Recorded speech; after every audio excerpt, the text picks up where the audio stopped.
After the death of the former president of Guinea, there was a vacuum because the National Assembly was no more legitimate because it overstayed its time, and the army took over.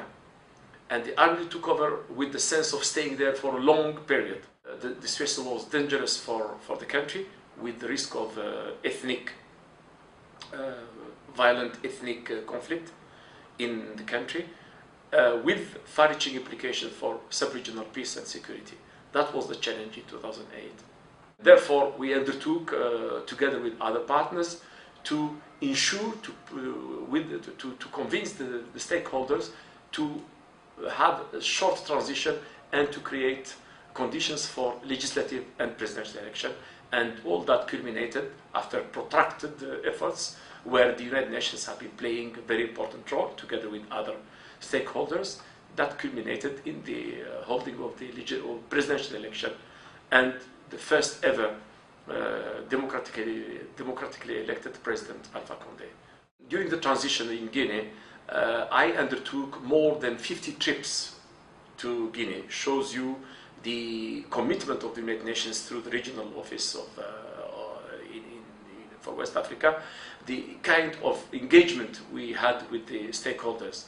And then, because of our knowledge of the details of the situation and the risks of things to derail, we preempted the situation from deteriorating by acting decisively on the stakeholders to stop situation from degenerating.